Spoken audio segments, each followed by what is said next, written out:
about what went into it. Sound cool? Cool. Yeah.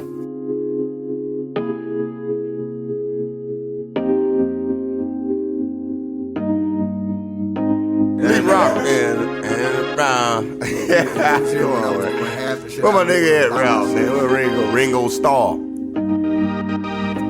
What can I say about Shawty? She ain't got no flaws. She be dancing in the mirror in her panties and her bra. All on fleek and her ass so soft. She hit me on the radio. What can I say about Shawty? She ain't got no flaws. She be dancing in the mirror in her panties and her bra. All on fleek and her ass so soft. And she hit me on the radio. Pretty fine, take her time while she in the mirror, singing so loud that the whole block can hear her. And it's all good, cause she don't care, singing every word while she fixing up her hair. Eyeliner next, lipstick great, her outfit perfect, now she can't wait. She looking at her girlfriend like everything's straight. To make a perfect entrance, they showing up late. And that's just how they own it, all eyes on them. And that's just how they want it, won't let nobody else come and mess up their moment. Now you better pay attention while they going. What can I say about Shawty? She ain't got no flaws. She be dancing in the mirror in her panties and her bra. All on fleek and her ass so soft. She hit me on the radio. What can I say about Shawty? She ain't got no flaws. She be dancing in the mirror in her panties and her bra. All on fleek and her ass so soft. She hit me on the radio. Shawty good, shawty great. She's divine, this is amazing grace. Right now's the time, give her space. She blew my mind and it was just a taste. She better work. She know she better twerk. Know she better work. She know she better twerk.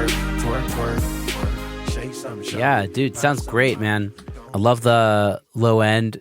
I don't know, it sounds super punchy and fat at the same time. Yeah, vocal sounds great. I love the little, I don't know, road sound at the beginning. I guess maybe it's a whirly.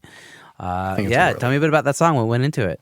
Thinking back to it, he sent the mix to me, or he sent the song to mix kind of a few months ago now.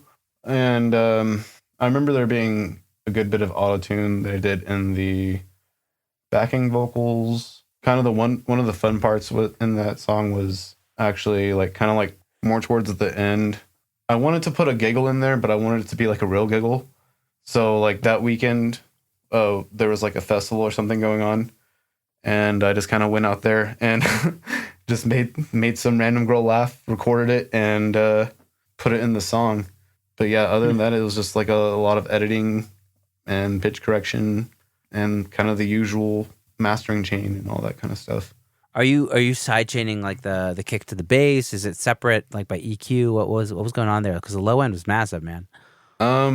It's a lot of EQ and compression on the bass specifically. I use maybe this is good for the saw section, but I use the Alessia Impressor. Yeah, we're in it, man. I use the Alessia Impressor on basses just because it just sounds you can get so much compression with that compressor without it actually distorting and sounding ugly, and you can just get basses sounding massive with them. And it's a plugin alliance, right? Yeah, Plugin Alliance has it. This one specifically, I think I'm using the UAD version because I had some kind of coupon or something and I got it for cheap.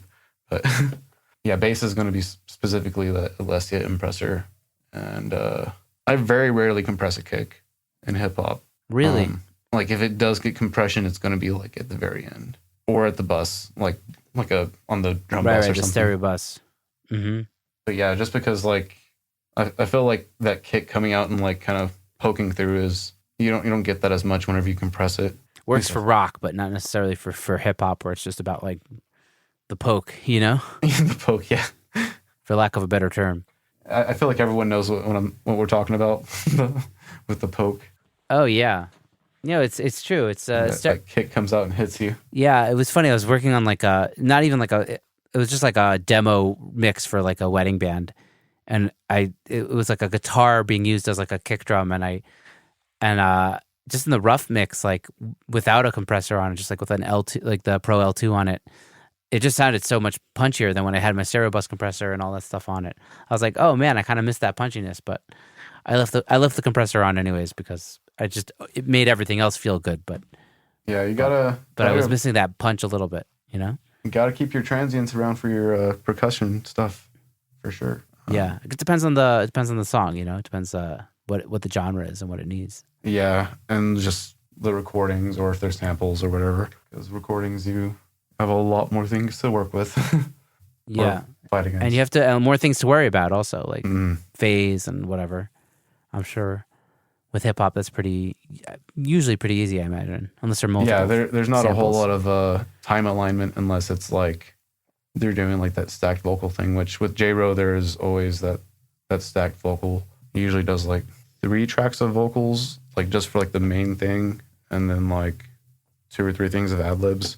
And so that's probably like the most editing that you're going to be doing, is just kind of making sure the voices aren't like... Oh, cool. So the lead vocal is like tripled, basically. Yeah, and it's like stacked on each other. Like you would do it like in pop, with your harmonies and all that, except that Yeah, they're not like harmonies. left, center, right kind of thing.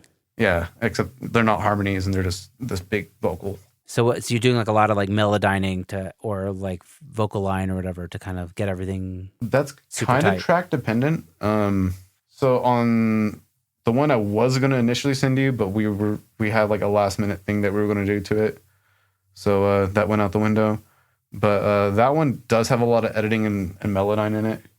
And there's like, I spent a very long time manually pitch correcting all of the other vocalists' harmonies and all the other stuff.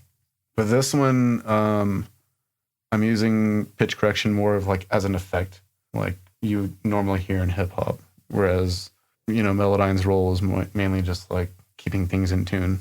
Yeah, right. So it's more like auto-tune versus melodyne. Yeah. I mean, because Melodyne can still do the auto-tune thing, but it's harder to do it in there because it's manually. Melodyne's harder. That's the thing with Melodyne is it's so much more transparent, but you have to work to make it work. You know what I mean? Yeah. It's like to get good vocals, there's work to put in somewhere, whether or not it's the actual vocalist or the engineer. Like, right. Oh there's my a lot God. of It's work. I tell artists I work with, like, yeah, like focus on your performance, because, like the pitch is the easiest thing to correct. You know what I mean? Like, like I've done ungodly things inside of Melodyne. It shouldn't be repeated on this podcast, but Yeah. It's actually really crazy what you can do. It is so crazy what you can do in Melodyne, where it's just like, oh, this is okay. And then all of a sudden you like kind of move it up and you're just like, oh, this sounds really good. Like, wow, this is feels like cheat codes. yeah. One of the coolest moments I had on the podcast was in my interview with Ken Lewis, and he just said, like, yeah, man, I comp vocals listening through autotune, so that if you took off the autotune, the vocal wouldn't make any sense and you would never choose it because it's like not really in pitch, but it's just choosing the best performance once it's being tuned. And I my jaw dropped. Like I was like, holy shit, I got to try that. That makes a lot of sense. It's like stuff to think about. Yeah. Yeah. Amazing. Do you, I know that you mix and master. So yeah, obviously that's like a subject for debate. Do you have like a mastering engineer that you ever work with? Do you mind mastering, or would you prefer not to? Like, what is that? What's that for you? So like I'm pretty transparent about it. I'm like, hey, like I do like a pseudo master, so to speak, if like we're doing like my mix. And I do have like people I suggest for like mastering and whatnot, if they wanted to like take their product to like an even further level, But for the most part, we usually go with my stuff just because there's not that much of a difference. But I don't really mind like other people working on masters and whatnot, just because like whenever someone gets a mix with me, I send them my pseudo master, and then if they're also getting it mastered, then I send them a version without all the stuff on it, and let them worry about that, and then they can make the call later if they like my pseudo master or if they like the master version better. It's just like included in the mixing fee, basically, a pseudo master. Yeah, because you need to know what it sounds like before like mastering. And what's going to sound like loud with some limiting. Yeah, because I feel like everyone, whenever they start off, like we're not really too sure of like how to like show them where the mix is at or whatever. And like a lot of times, like whenever you start off, there's going to be you're going to like show them, the mix without any kind of mastering on it or anything like that, and they're just gonna be like, why is it so quiet? And this is like, well, it's not mastered yet. And there's such a stark contrast between like what they're going to be referencing it to, compared to like how it actually sounds. So I mean, like it's better just to get it in the ballpark. Yeah, I feel like some people, some mixers will try to like kind of educate their clients to be like, okay, this is, I know it sounds low, but like, you know, trust me, like this is how it works. And some people are just like, listen, this is, they're listening to other stuff on the radio. They know how loud it, you know. I feel like it's either way is legit, you know, like as long as you're consistent maybe with it, or at the very least you're transparent with the artist you're working with about this is why it's not loud, or I'm making it pseudo mastered, you know. Yeah, it's like it's just, this is just the louder version. It's not the version that I would recommend that you send out for distribution, you know. Yeah. I mean, I always print when I'm in mix revisions. I'm always printing with limiter until it's time to send it to the mastering engineer, so they get it a little bit louder. But I don't do much with my pseudo master. It's just like, you know, the Pro L2, and maybe that's the wrong approach. Like I spoke with somebody yesterday who was telling me how he this guy Travis Ferentz, who also has a podcast, how he's kind of, you know, learned to kind of tweak it a bit more, and he gets a bit further in his pre-master by doing that. Anyway, it's interesting stuff to think about. What does your pseudo master look like, and how much detail do you pay to it? So I mean, like, I use like kind of the same template for like, I mean, like all my mixes start in like this template in Luna, and it has my mastering chain on it, which includes my mastering chain is basically like stuff that's on my mix bus and then stuff that's on the output. So like on the mix bus, I have the Fairchild 670 doing a little bit of compression, usually not a whole lot, but just enough to kind of like make things fatter, like I'm used to hearing things. Virtual mix rack with Bomber on it, and maybe Revival. And then after that, sometimes it gets hit with the Alessia Alpha compressor. Sometimes it's Shadow Hill. Sometimes it's no other compressor other than Pro L2. Sometimes I got to use a maximizer with it, but that's pretty rare these days. And then little saturation stuff going off in parallel from the mix bus going into, so like there's the output, you know, and then here's like the mix bus, and I have something going parallel from the mix bus, and so they're both hitting that, like a send. Yeah, and so they're hitting the final limiter together, basically. Yeah, and that's the other channels is basically what I do, like saturation and kind of stuff on. So like sometimes it's there, sometimes it's just a tape machine or something like that. That's kind of what I like the most about like that whole template, though, is like there's pretty much any option that I would have done is already there, and like you can just choose if you're going which route. Yeah, and it's just a matter of just enabling and disabling, and yeah. Right, better to have more options than less options, and then you could just delete when you don't use it.